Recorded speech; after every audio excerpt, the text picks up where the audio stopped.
मैं नीरज सिंह आप सभी का बहुत बहुत स्वागत करता हूं। और आज के वीडियो में हम बात करने वाले हैं क्लास 12 मैथमेटिक्स के पहले चैप्टर के पहली एक्सरसाइज 1.1 की बात हम लोग करने वाले हैं। और 1.1 का क्वेश्चन नंबर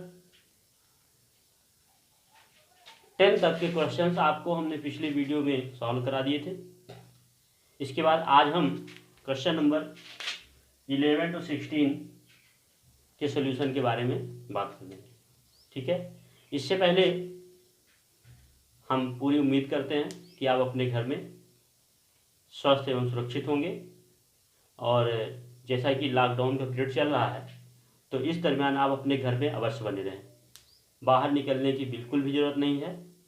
अपनी आवश्यकताओं को एकदम न्यूनतम स्तर पर ला दीजिए, यानी कि केवल उन्हीं चीज़ों की ख्वाहिश रखें जो आपके न्यूनतम ज़रूरत की चीज़ें हों, उसी के लिए आप बाहर निकलें। और घर का कोई एक सदस्य निकले और उन चीज़ों को पूरा कर सके। और पूरे एहतियात बरते जाएं। घर से बाहर निकलने पर मास्क ज़रूर पहनें और जो भी सिक्योरिटी प्रिकॉशंस हैं उनको ज़रूर फॉलो करें। और किसी से डायरेक्ट संपर्क ना बनाएं। एक सोशल डिस्टेंसिंग का जो सिस्टम अपनाया जा रहा है उसको भी आप पालन करें। और इसके अलावा मैं आपसे ये भी कहना चाहूँगा कि किसी भी तरीके से आप घर पे रहें और स्टडी करें। और दूसरी बात ये भी है कि चूँकि इस दरमियान हम भी घर पे ही हैं तो और उसके बाद आपके लिए क्लासेस देना ये हमारा परम कर्तव्य है और हम अपने कर्तव्य का निर्वहन बखूबी करना चाहते हैं।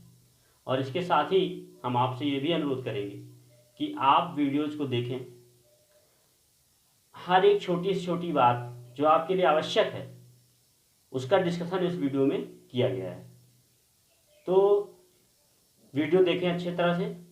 और इसके साथ ही साथ अगर वीडियो आपको पसंद आता है तो आप चैनल को लाइक करें, सब्सक्राइब करें चैनल को, वीडियो को लाइक करें और शेयर करें दोस्तों के साथ। क्योंकि ये छोटा सा आपका जो इन्फोर्समेंट है, छोटा सा आपका जो इन्फॉर्मेशन है वो हमारे लिए बहुत ही जो है संजीवनी का कार्य करेगा, यानी कि वो हमारे लिए बहुत ही प्रेरणादायक होगा। तो जब भी आप वीडियो को देखें तो चैनल को सब्सक्राइब जरूर करें, वीडियो को लाइक करें, कमेंट करें एंड शेयर करें। कहीं भी आपको दिक्कत आती है तो कमेंट करके हमें ज़रूर अवगत कराएं, या कहीं पे कोई कंटेंट में दिक्कत आ रही है तो हमें आप कमेंट के माध्यम से ज़रूर अवगत कराएं। तो चलिए हम लोग शुरू करते हैं। क्वेश्चन नंबर 11 देखेंगे। देखिए क्वेश्चन नंबर 11 जो है वो क्या कह रहा है। क्वेश्चन नंबर 11 कह रहा है कि सिद्ध कीजिए कि किसी समतल में स्थित बिंदुओं की समुच्चय, तो कोई समतल है उसमें जितने भी बिंदु स्थित हैं में संबंध R वो इस प्रकार से है कि एक बिंदु P है और एक बिंदु Q है और P और Q इस प्रकार से संबंधित हैं कि बिंदु P की मूल बिंदु से दूरी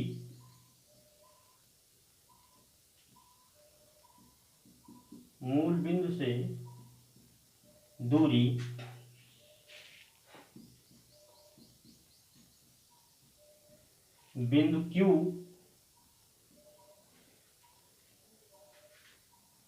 की मूल बिंदु से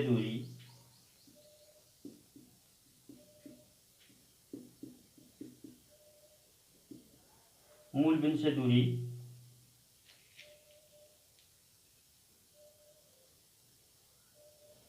के समान है। ये रिलेशन दे रहा है। ठीक, तो अब अगर आप समझे ये पूरा प्लेन है, ये मूल बिंदु है ओ। अब यहां से अगर बिंदु P की दूरी और एक बिंदु Q है अगर इन दोनों की दूरियां समान हैं तो हम कहेंगे P और Q आपस में क्या है, संबंधित हैं। और अगर हम केवल P की बात करें तो P की बीच की दूरी की तुलना अगर हम P से ही करें तो P स्वयं से P की दूरी बिंदु Q से और स्वयं पुनः P की दूरी बिंदु P से वो क्या होगी, समान होगी। तो इस प्रकार से हम कह पाएंगे कि कोई भी कहते हैं कि बिंदु क्या होगा, स्वयं से संबंधित होगा। तो सबसे पहले इसमें चूंकि कह रहा है इतने रिलेशन द्वारा प्रदत्त संबंध R एक तुल्यता संबंध है, यानी कि हमें तुल्यता संबंध के लिए हमें जो है रिफ्लेक्सिव, सिमेट्रिक और ट्रांजिटिव यानी कि स्वतुल्य, सममित और संक्रामक तीनों चीजें दिखानी है। तो सबसे पहले हम इसमें दिखाते हैं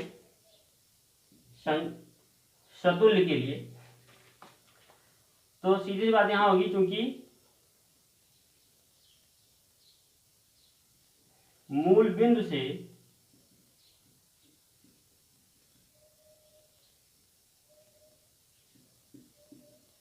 किसी बिंदु P की दूरी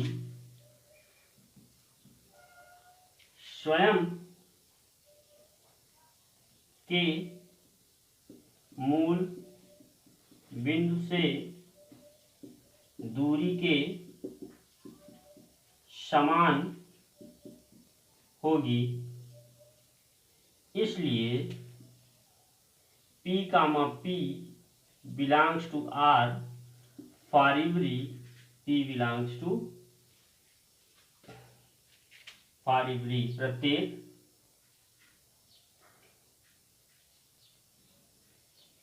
for every P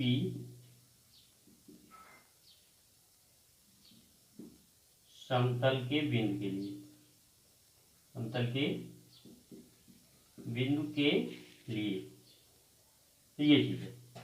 अब दूसरी चीज, इसका मतलब क्या है कि अतः R क्या है, स्वतुल्य है। R क्या है, स्वतुल्य है। अब दूसरी चीज अगर हम लोग देखें, सिमेट्रिक दिखाते हैं सममित के लिए,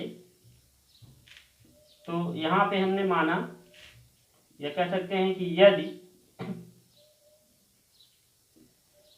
PQ belongs to R, इसका मतलब क्या है कि अर्थात P व Q मूल बिंदु से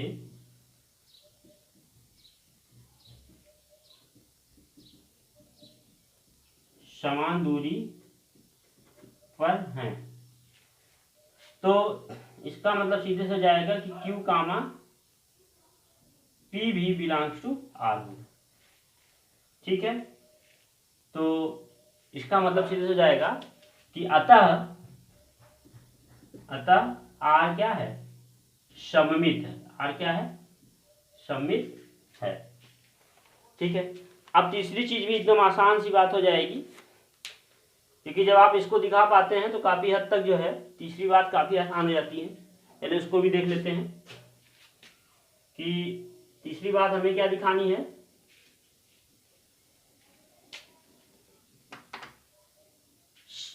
ट्रांजिटिव दिखाना है, संक्रामक दिखाना है। तो संक्रामक के लिए आपको मालूम होना चाहिए हमारे पास 3 बिंदु होने चाहिए। तो यदि P, Q व R किसी समतल के बिंदु हैं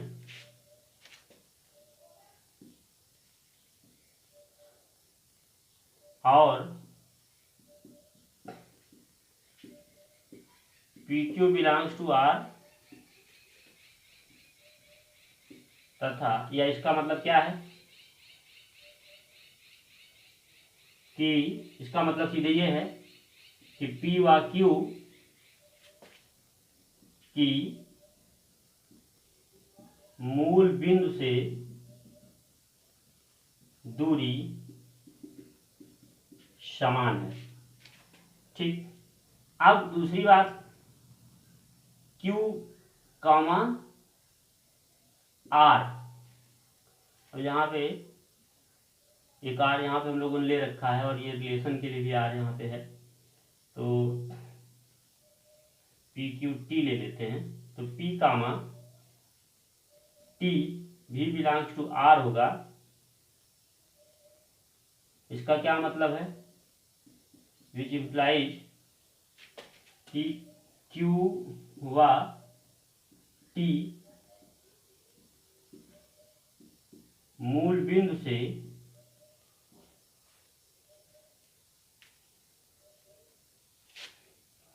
समान दूरी पर है। अब भाई मूल बिंदु O है या कोई भी मूल बिंदु हो, उसको आप यहां समझें, O है, यहां से P है, वो भी जितनी दूरी पे है उतनी दूरी पे Q है, उतनी दूरी पे R है, तो यहाँ पे T समझ लीजिए। तो यहाँ पे आप स्पष्ट रूप से देख पा रहे हैं कि जितना दूरी ये है उतनी दूरी ये है, ये दोनों बराबर है और ये भी बराबर, ये इसके बराबर है। इसका मतलब इसके बीच की दूरी भी समान है। तो अतः PT is also belongs to R। इसका क्या मतलब है कि तब जो है R क्या है, संक्रामक है। R क्या है, संक्रामक है। तब R संक्रामक है। अब चूंकि जो आपका रिलेशन R है वो सममित भी है, स्वतुल्य भी है और संक्रामक भी है। इसका मतलब R क्या है,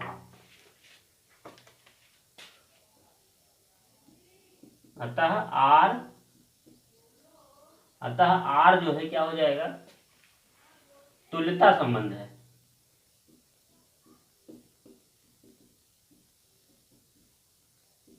R तुल्यता संबंध है। देखिए जो नेक्स्ट पार्ट है, जो कह रहा है नेक्स्ट पार्ट इसका, कि पुनः सिद्ध कीजिए कि बिंदु P is not equals to 0,0 से संबंधित सभी बिंदुओं का समुच्चय P से होकर जाने वाले ऐसे वृत्त को निरूपित करता है जिसका केंद्र मूल बिंदु है। देखिए तो ऐसे समझ लेते हैं इसको कि अगर ये मूल बिंदु है और यहाँ पे एक बिंदु P है जिसकी डिस्टेंस कुछ भी है, और इसी डिस्टेंस पर यानी P से संबंधित, तो P से संबंधित का मतलब क्या है भाई, ये 0 ना हो, तो कोई भी डिस्टेंस अगर यहाँ पे लेते हैं P से संबंधित जो कि ना हो, O है, तो यहाँ पर करना क्या है भाई, 0 होगा अगर, इसीलिए यहाँ पे 0 क्यों दिया है, 0 होगा तो आपको केवल एक पॉइंट मिलेगा। और अगर हम P की ऐसी कोई वैल्यू लेते हैं जो कि 0 नहीं है, तब P से संबंधित जितने भी बिंदु होंगे, P से संबंधित जितने बिंदु, मान लें यहाँ पे ले रहे हैं Q, यहाँ पे ले लिया S, यहाँ पे ले लिया T, यहाँ पे ले लिया N, तो इसका मतलब ये है कि चाहे P Q हो, ये भी बिलोंग्स टू R करेगा, P S हो, ये भी बिलोंग्स टू R। तो आप देख पा रहे हैं कि किस प्रकार से एक PT हो, ये भी बिलोंग्स टू R, या फिर आप देख पा रहे हैं कि PN हो, ये भी बिलोंग्स टू R होगा।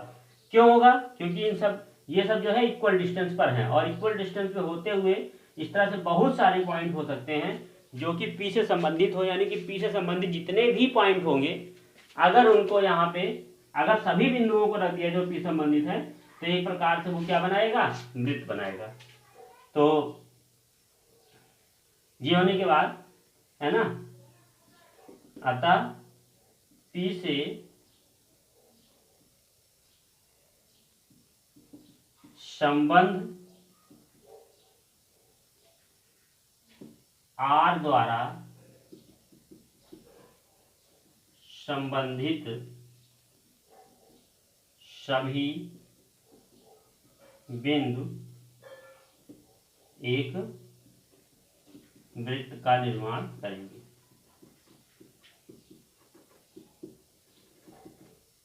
ठीक है, ये हो गया। चलिए इसके बाद हम लोग बात करेंगे क्वेश्चन नंबर 12 की।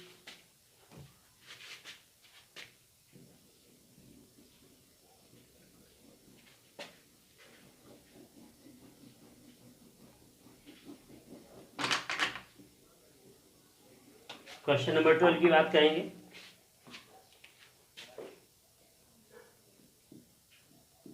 देखिए क्वेश्चन नंबर 12 क्या कह रहा है, सिद्ध कीजिए कि समस्त त्रिभुजों के समुच्चय ए में, तो जो हमारे पास समुच्चय ए है उसमें क्या है, किसी समतल में स्थित समस्त त्रिभुज। तो समतल में स्थित समस्त त्रिभुज, ठीक है, ये है। अब इसके बाद जो यहाँ पे रिलेशन दिया हुआ है, संबंध दिया हुआ है, संबंध आर दिया हुआ है, वो कह रहा है कि T1, T2 such that T1 T2 के समरूप है। ठीक है, तो ये समरूपता की बात है। समरूपता के लिए आपको मालूम है किसी भी दो ट्राइंगल्स सिमिलर कब होंगे, जब वो भले छोटे बड़े हों पर उनका जो भुजाओं का अनुपात है, संगत भुजाओं का अनुपात, वो क्या होना चाहिए, बराबर होना चाहिए, तो वो समरूप कहलाएंगे। तो इस प्रकार से आप यहाँ पे ही समझ सकते हैं, अगर ये T1 है और ये T2 है, अगर ये समरूप T1 समरूप T2 है तो T2 समरूप T1 भी सही होगा। और कोई भी वृत्त स्वयं के समरूप होगा, क्योंकि स्वयं के तो बिल्कुल बराबर हो जाएगा, तो कोई वृत्त स्वयं के समरूप होगा, यानी T1 के ही जो है समरूप होगा। और अगर हमारे पास एक और वृत्त इससे बड़ा भी है, कौन सा, T3, तो ये समरूप है और ये समरूप है, तो फिर ये दोनों भी क्या होंगे, आपस में समरूप होंगे। तो थोड़ा सा इसको हम लोग रिटन भाषा में समझ लेते हैं। जैसे कि इसमें दिया हुआ है, ठीक है, द्वारा परिभाषित संबंध आर एक तुल्यता संबंध है, ये हमें प्रूव करना है। इसके अलावा भुजाओं 3, 4, 5 वाले समकोण त्रिभुज T1 और 5, 12, 13 वाले समकोण त्रिभुज T2 और भुजाओं 6, 8 और 10 वाले समकोण त्रिभुज T3 पर विचार कीजिए। और T1, T2 और T3 में से कौन से परस्पर संबंधित हैं, ये आपको बताना है। इसके अलावा तो देखिए इसमें करना क्या है कि सबसे पहले तो आपको इसको तुल्यता संबंध दिखाना है। ठीक है, तो उसके लिए सीधी सी बात यही है, क्योंकि आपका जो है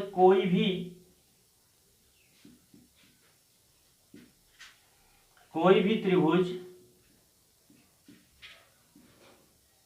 सदैव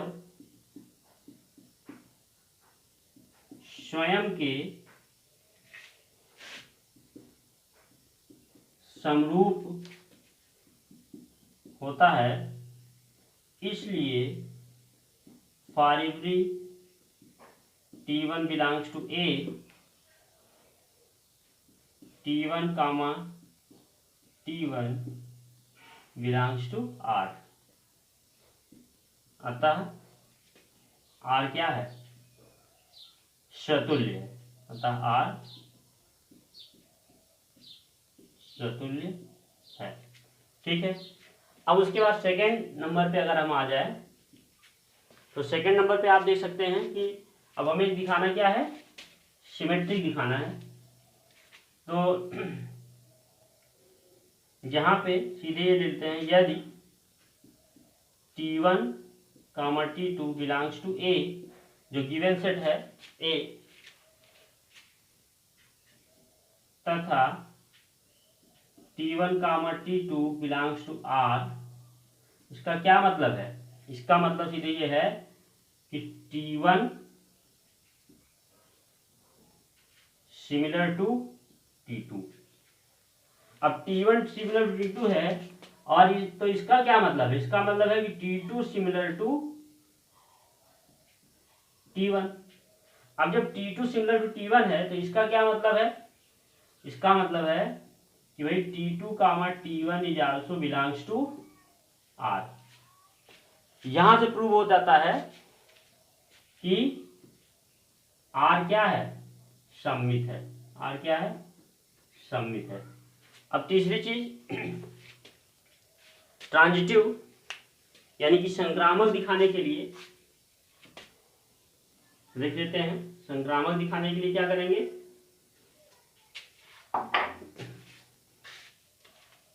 संक्रामक दिखाने के लिए अगर हमारे पास यदि T1 T2 T3 belongs to A तथा T1 T2 belongs to R, इसका मतलब क्या है? इसका मतलब सीधे से है कि T1 सिमिलर टू T2, ठीक है। और इसके बाद T2 T3 belongs to R, इसका मतलब है कि T2 is similar to T3। और इन दोनों से जो बात निकल के आएगी कि वो यह है कि T1 is similar to T3। और जब C1 सिमिलर टू T3 हो गया तो इससे क्या निकल के आएगा? इससे ये बात निकल के आएगी कि T1 T3 belongs to R। इसका मतलब क्या है कि R संक्रामक है। R क्या संक्रामक है? अब R आपने ऊपर देखा कि R जो है स्वतुल्य भी है, सममित भी है और संक्रामक भी है। इसका मतलब ये है कि अतः R क्या है? तुल्यता संबंध है। R तुल्यता संबंध है, ठीक है। अब इसके बाद चलते हैं हम लोग नेक्स्ट टॉपिक जो इसका है। नेक्स्ट इसमें जो बात कह रहा है वो यही कह रहा है कि अब यहाँ पे तीन अलग तरह के त्रिभुज हैं हमारे पास। तीन अलग तरह के त्रिभुज हैं।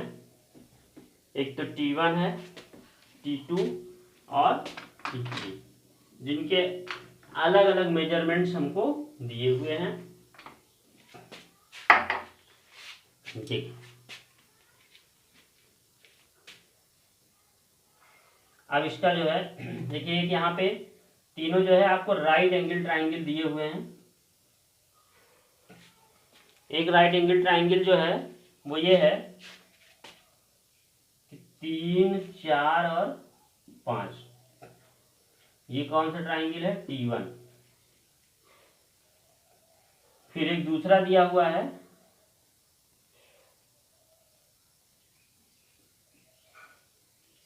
जिसमें जो भुजाएं दी हुई हैं 5, 12 और 13, और ये है T2। फिर एक तीसरा त्रिभुज भी दिया हुआ है जिसमें जो भुजाएं दी हुई हैं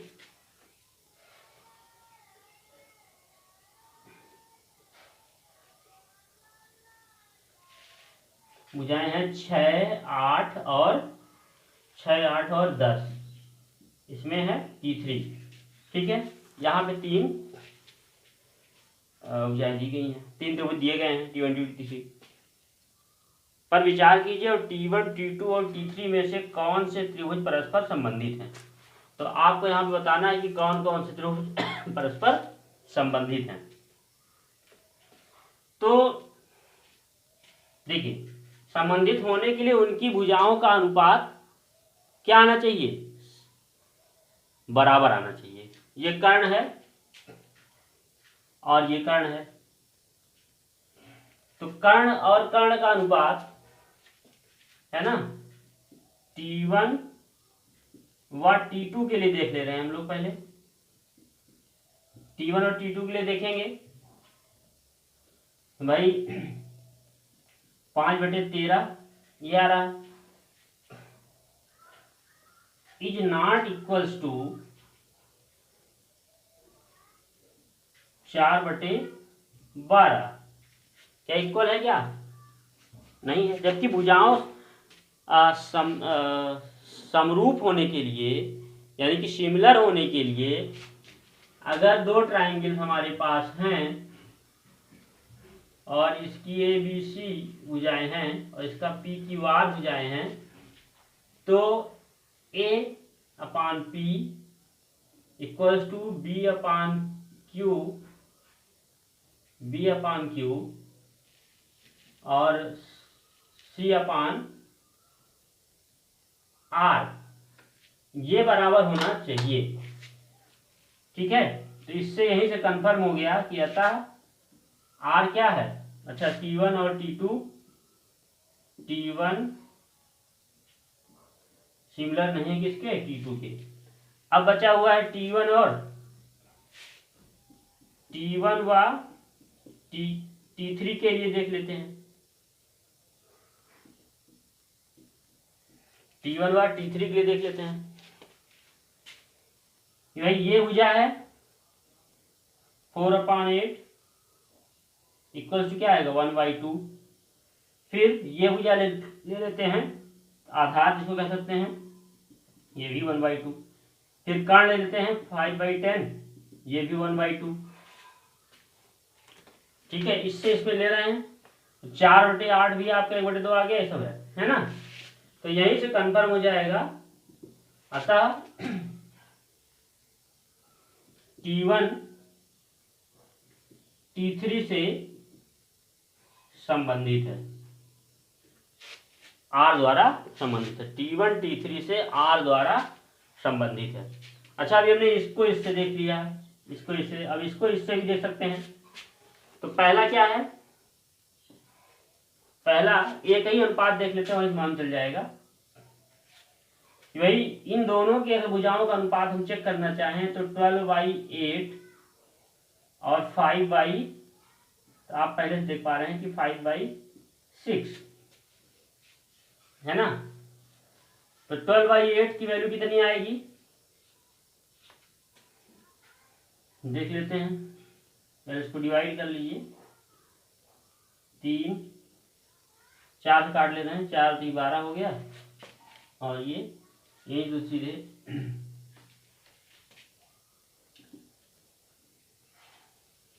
1.5 और यहाँ पे तो ये इक्वल नहीं है। ठीक है, तो इसलिए जो आपका है कि बस आपको यही बताना था इसमें कि कौन से त्रिभुज परस्पर संबंधित है। तो T1 और T3 परस्पर संबंधित है बस। ठीक है, और कोई भी त्रिभुज इसमें परस्पर संबंधित नहीं है, ये इससे भी संबंधित नहीं है। ठीक है, यहाँ 1.3 आएगा यहाँ पर और 1.5 आएगा। ठीक है, तो नहीं होगा। ठीक है, इसको भी चेक कर लीजिएगा। अब इसके बाद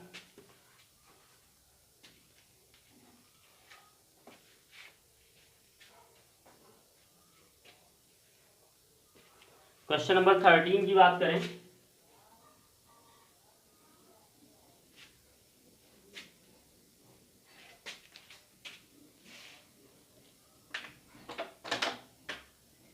क्वेश्चन नंबर 13 कह रहा है कि सिद्ध कीजिए कि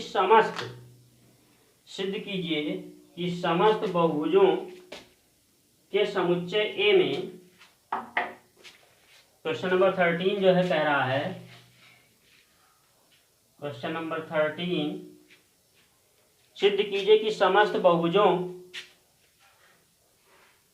के समुच्चय ए में R, समस्त बहुभुज समुच्चय ए में R P1 का P2 सच दैट P1 तथा P2 की भुजाओं की संख्या समान है। तो अब यहाँ पे जो सेट ए दिया है वो किसी समतल के समस्त बहुभुजों का समुच्चय है। क्या है ये? समस्त बहुभुजों का समुच्चय। ठीक, और इसके बाद जो संबंध R दिया हुआ है यहाँ पे, वो दिया हुआ है P1, P2 such that P1 तथा P2 की भुजाओं की संख्या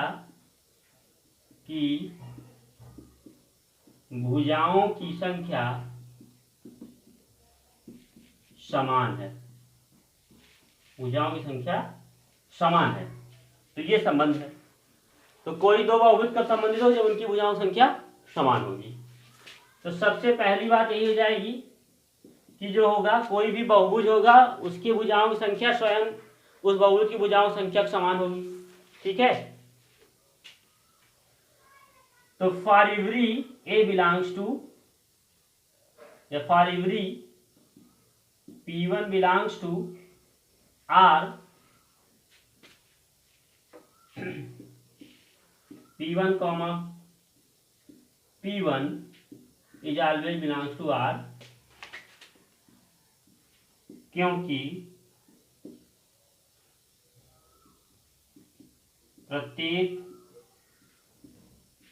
बहुभुज की भुजाओं की संख्या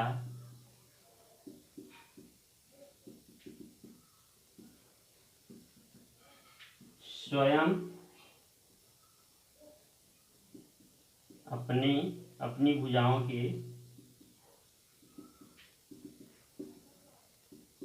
समान होगी। इसका मतलब है कि अतः R क्या है, रिफ्लेक्सिव है। अतः R स्वतुल्य है, रिफ्लेक्सिव है। ठीक है, सेकेंड थिंग कि for every P1 P2, for every P1 P2, for every P1 P2 belongs to R, for every P1 P2 belongs to R, for every P1 P2 belongs to R नहीं, for every P1 P2 belongs to A। तब देखें, यदि P1, P2 belongs to R, इसका मतलब है कि P1 की भुजाएं बराबर हैं P2 की भुजाओं की। हाँ, अब इसको P1 की भुजाएं बराबर P2 की भुजाएं कहें, चाहे P2 की भुजाएं बराबर P1 की भुजाएं कहें, तो यहां से स्पष्ट हो जाएगा और यह बात कहेगा कि भाई P2 की भुजाएं बराबर हैं P1 की भुजाओं की संख्या। ध्यान रखेंगे, ये संख्या की बात हो रही, ठीक है। और इसका सीधे मतलब हो जाएगा कि P2, P1 is also belongs to R, और इससे स्पष्ट हो जाएगा कि R क्या है। अतः R सममित है। R क्या है, सममित है। अब तीसरी चीज है ट्रांजिटिव, यानी कि संक्रामक। तो संक्रामक दिखाने के लिए संक्रामक दिखा देते हैं। हमारे पास तीन बहुभुज होने चाहिए, P1 P2 P3, जो कि बिलोंग्स कर रहे हो सेट ए से। तो इसको देख लेते हैं। तीसरी बात जो हम लोग दिखाने वाले हैं कि for every P1 P2 P3 belongs to R। ठीक है, for every P1 P2 P3 belongs to R के लिए भाई P1, P2 belongs to R, इसका मतलब है कि P1 की भुजाओं की संख्या बराबर P2 की भुजाओं की संख्या।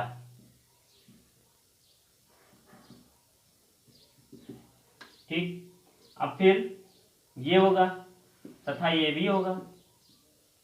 P2 कामा P3 ये किससे बिलोंग करेंगे? Belong to R। इसका मतलब है कि P2 की भुजाओं की संख्या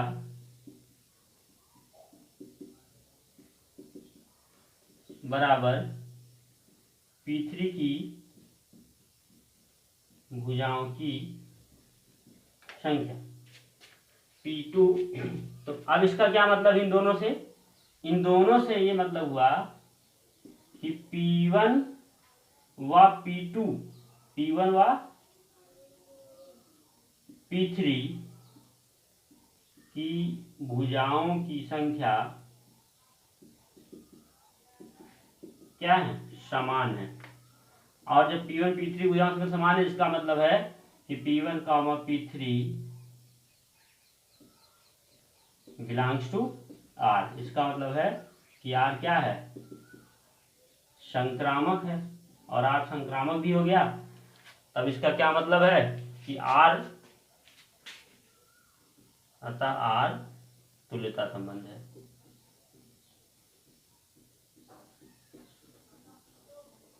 इक्विवेलेंस रिलेशन है। R क्या है? इक्विवेलेंस रिलेशन है। तो ये हुए क्वेश्चन नंबर 13 की बात। अब हम क्वेश्चन नंबर 14 की बात करेंगे।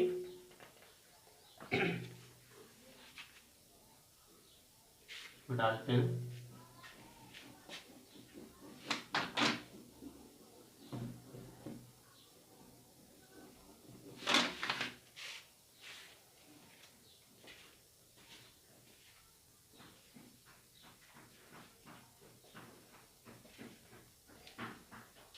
चलिए क्वेश्चन नंबर 14 देखते हैं, जो कि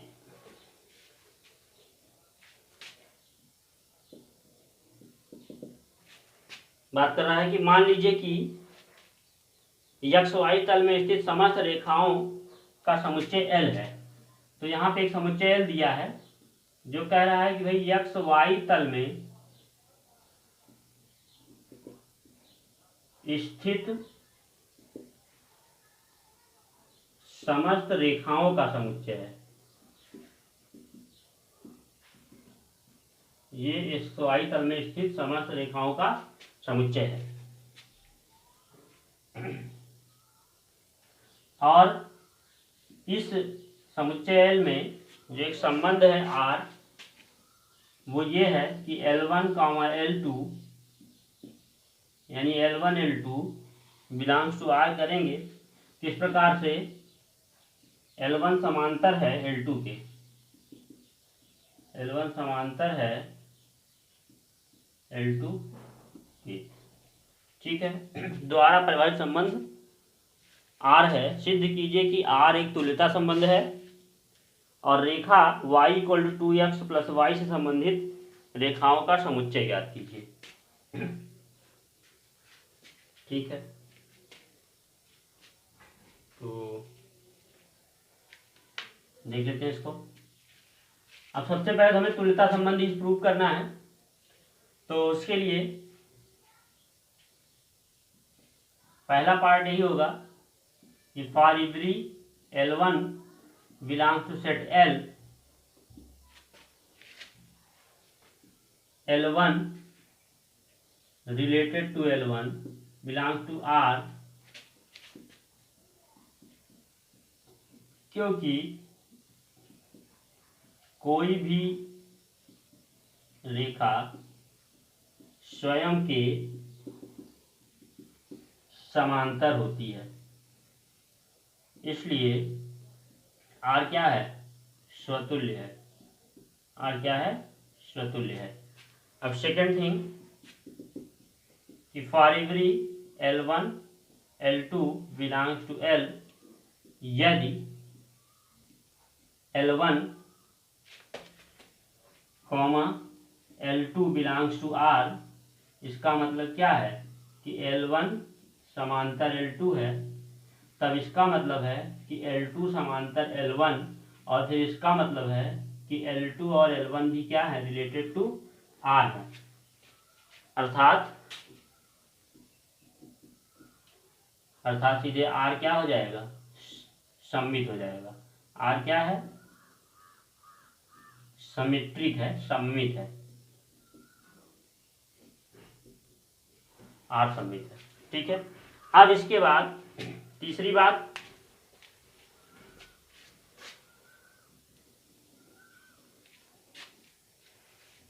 आप सर समझ सकते हैं। देखिए इनको थोड़ा सा आप विजुलाइज कर सकते हैं। दो रेखाएं, ये L1 है और ये L2 है।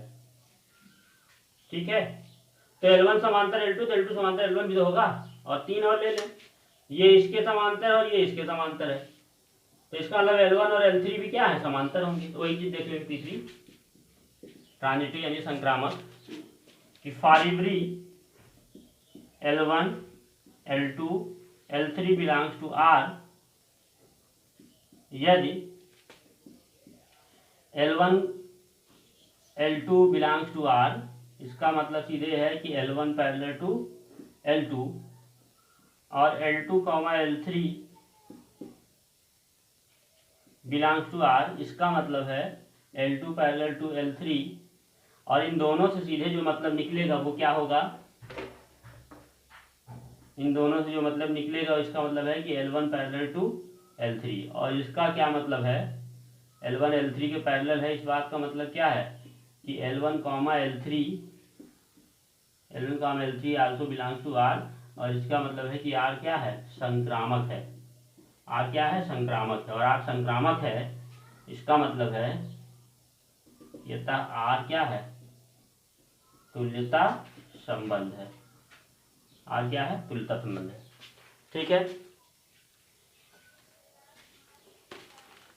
इसका जो है थर्ड पार्ट, यानी कि इसका एक जो और क्वेश्चन इसमें पूछ रहा था उसको भी देख लेते हैं।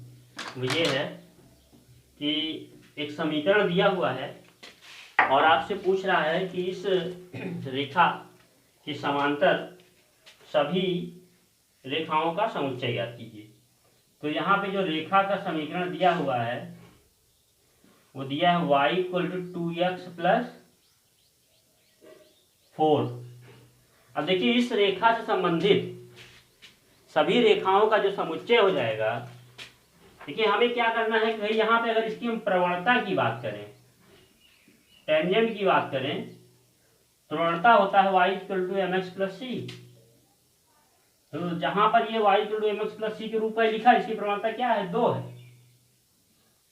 तो वे सभी रेखाएं जिनकी प्रवणताएं 2 होंगी, वे सब इस रेखा की क्या होंगी, समांतर होंगी।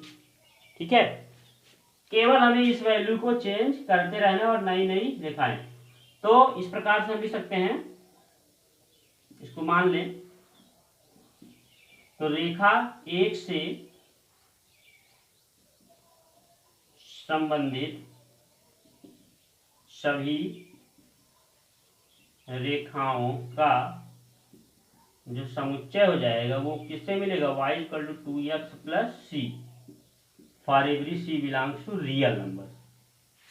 ठीक है, रियल नंबर है ये, संबंध R नहीं बल्कि ये real number, for every c belongs to real number, प्रत्येक c belongs to real number के लिए ये चीज होगी। ठीक है, अब इसके बाद क्वेश्चन नंबर 15 की बात करेंगे।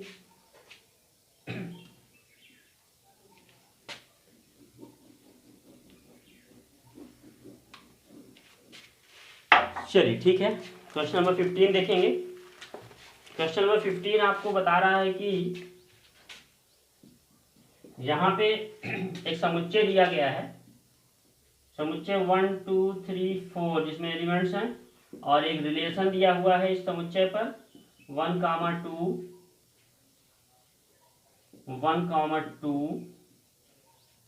2, 2 1, 1 4, 4 and 1, 3 3,3 और 3,2 ये एलिमेंट्स दिए हुए हैं। अब आपको बताना है कि इसमें जो संबंध है वो निम्नलिखित में से कौन सा सही उत्तर है। इसमें 4 ऑप्शन दिए गए हैं ए बी सी करके, जिसमें ए कह रहा है कि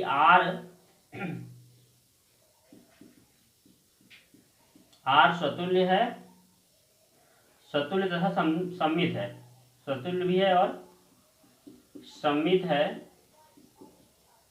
किंतु संक्रामक नहीं है, संक्रामक नहीं। बी कह रहा है कि आर जो है स्वतुल्य तथा संक्रामक है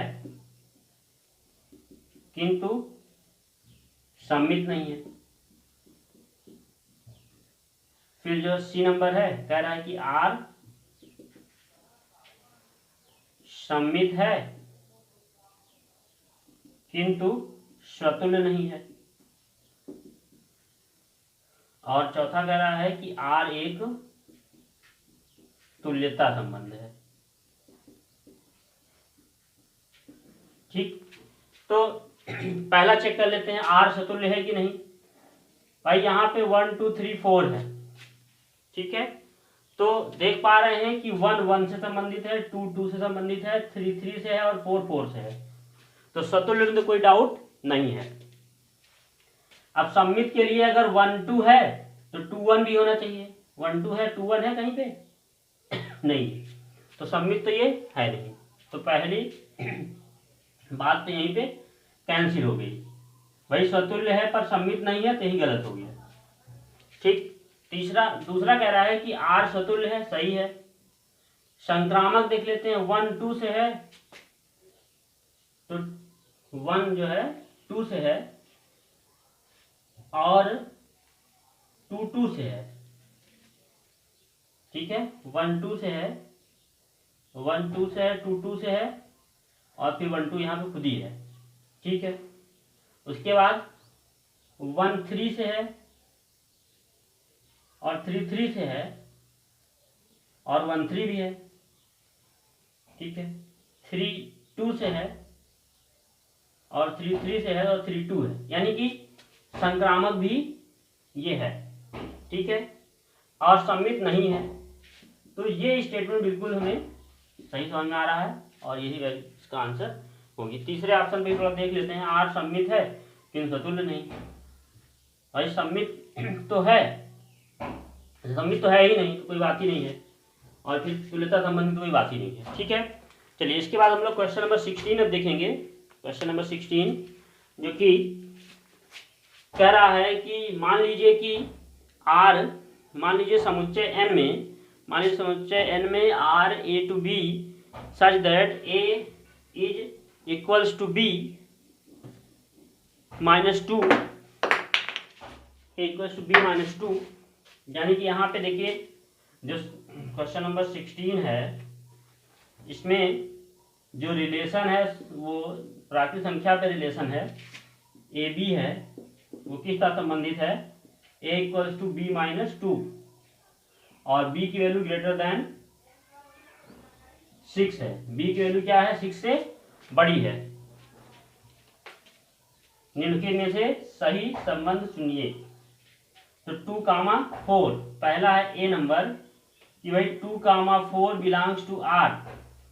तो अगर हम यहाँ पे b की वैल्यू 4 लें, b की वैल्यू 4 लें, b की वैल्यू यहाँ 4 रखते हैं, पर b की वैल्यू 4 हम ले नहीं सकते, है ना।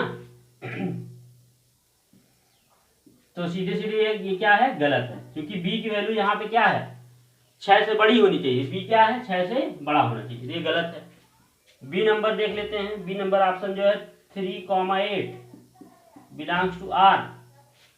तो भाई ये तो 8 से बड़ा है, पर जब यहाँ 8 रखते हैं तो 8 -2 a की वैल्यू 6 आएगी, तो ये भी गलत है। सी वाले में देख लेते हैं, 6,8 बिलोंग्स टू आर। भाई b की वैल्यू 8 6 से बड़ी है, सही है, और ये यहाँ पे रखने पर आपको 6 मिल रहा है एक वैल्यू, तो ये यानी कि यही ऑप्शन आपका सही है। और चौथे ऑप्शन को भी देख लेते हैं। वैसे वो एक ऑप्शन मिल चुका है, दूसरी कोई बात ही नहीं है, ये भी क्या है, गलत ही है, स्पष्ट रूप से देख पा रहे हैं। तो इस प्रकार से एक्सरसाइज 1.1 का आपको कंप्लीट सोल्यूशन दे दिया गया है। कुछ क्वेश्चन के सोल्यूशन आपको पहले वीडियोज में मिल जाएंगे और बाकी क्वेश्चन के सोल्यूशन आपने यहाँ पे देखे। क्वेश्चन नंबर 11 to 16 का सोल्यूशन देखा आपने।